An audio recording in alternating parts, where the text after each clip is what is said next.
Man, this Dungeon of Doom storyline just didn't work, did it? I'm John Redland with a retro review of WCW Nitro from October 2nd, 1995. We're in full swing, heading towards Halloween Havoc 1995.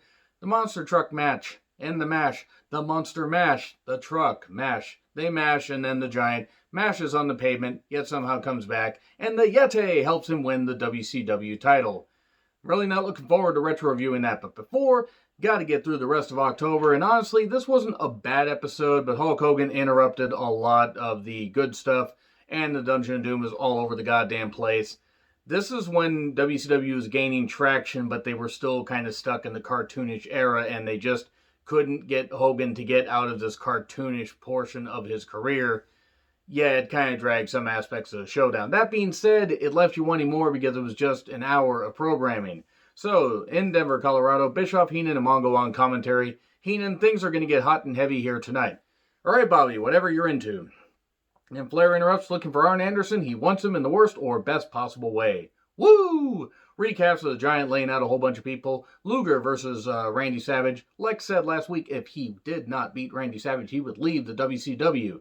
And it starts off with a tie-up, and they basically go to the outside, and they just won't, one won't relent. They will just continue to press the advantage, and no man is giving in. And then we get a neck breaker outside, and we get Lex taking over after Savage had got in a few shots. Oddly timed commercial breaks here. And then we get a ref bump. Oh no, we get a ref bump after Luger almost was acting a little bit heelish. And then Randy hits the elbow drop, and then we get no count. We get the Giant out here, chokeslam Savage, but not Lex Luger. Luger's totally out of it. Didn't see this. Didn't see it at all.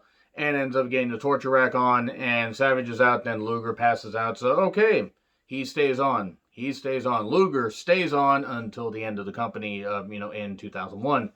And then we get the Disco Inferno dancing and interrupting the time that Dean Malenko and Eddie Guerrero could have gotten. So Guerrero basically decides to yell at him, which is the best use for Disco, being embarrassed on TV, because Disco Inferno was one of the most embarrassing talents to ever grace a wrestling ring. I say grace, it's more like he shit in it every time he wrestled or talked. So Eddie and Dean Malenko could have had a good TV match, and what we saw was pretty good, except they cut to Hulk Hogan arriving in his limo. And he's in that neck brace because the Giant hurt his neck and everything, and he's all hurt, but he's got to get revenge on Andre the Giant's son. They were still pushing that at this point, even though nobody fucking believed it. And Jimmy Hart's like, no, Hogan, you got to get back in the limo. You should have seen what he did to Randy Savage. And he had to repeat it because I think Hogan got lost. And then Hogan's like, no, I got to take care of Giant. I don't care what happens. And then we get back to the match, and Eddie, hits a massive dive outside. I'm glad they caught that. That was a great dive outside. Mongo compares it to Mexican cliff diving. Good job, Mongo. Good job. That's going to age well. Dean tries for an ankle pick at one point, but the most devastating maneuver in all professional wrestling. Surprise roll up 1, 2, 3, and Eddie wins. Okay, they have a handshake, and I'll tell you this, the Starrcade 97 match that these guys had still stands out in my mind, so I would encourage you guys to check that out. I'm disappointed they interrupted it, but Hogan had to have top billing even when he wasn't fucking wrestling, despite being the goddamn champion. So then Hogan in neck brace for an interview says, hey, I'm going to go to the back and get the Giant since I can't find him. Okay, so you're going to go to the back, yet you're in the ring and you can find whatever. Sullivan then attacks Hogan as he's high-fiving a whole bunch of fans, dresses as an old woman, beats him with a cane after hitting him with some powder. Here's the Giant. He takes the neck brace off and does the neck crank on Hogan. It's like he goes Fiend before the Fiend was even thought of. And then they decide to shave Hogan's mustache, which is kind of funny. You get the Zodiac, a.k.a. Bruce the Barber Beefcake, holding shears. Do you get it? He used to be a barber. And it was one of the many thousands of gimmicks that he had. And this was what it was. American Males, by the way, got laid out, and the Nasty Boys got laid out because they were supposed to have a match, but they're like, oh shit, we only have an hour. We got to give Hogan billing. Guys, that match you were supposed to have, run out there and do stupid shit. Do shit that no other intelligent human being would do, but you guys are supposed to be brainless. Get out there and do this, and then they got laid out. So good job writing that storyline off there.